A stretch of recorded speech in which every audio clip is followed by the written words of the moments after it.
In this section, we are going to learn about Etherchannel. What is Etherchannel? We will learn about this using an example case. Let's add two switches. We will use 2960. And then connecting these two switches using two cables. If we see here, one of the interface is orange. This means that this interface is blocked by spanning tree. Spanning tree is protocol that used to prevent looping in the network. This protocol is active by default, so we don't need to worry about spanning tree. Here we can see that the interface blocked by spanning tree is fast Ethernet 0/2 in the switch 0. Let's just remove the name of the interface so we can see the topology clearly. Go to Preference, and then uncheck Always Show Port Label. Okay, now we can see the topology clearly. Here we can see that the blocked port is in switch 0.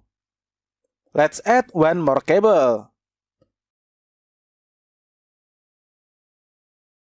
Here we can see that two cable or two interface blocked by spanning tree.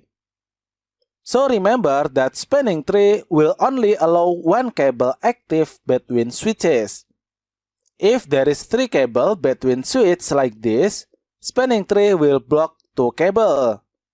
And if there is four cable, so spanning tree will block three cable and others.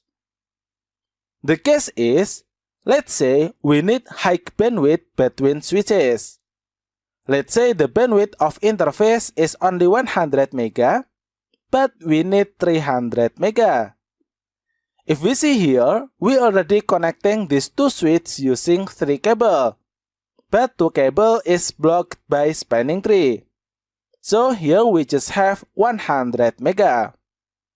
But here, actually we have four cable between switches. Let's remove one cable. Okay, so here we have three cable like this.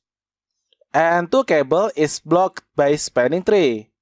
So we only have 100 mega bandwidth. If we want 300 mega, we can use Etherchannel. If we configure Etherchannel in these two switches, all three cable will active. Because Etherchannel will combine these three physical cable become one logical cable.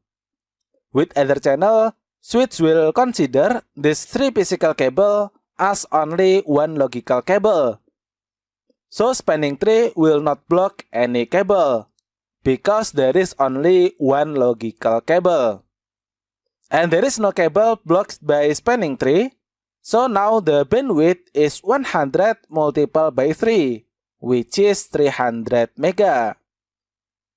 Okay, that is the concept of Etherchannel. I think enough for this video. In the next video, we are going to learn how to configure Etherchannel. Thank you for watching and see you on the next video.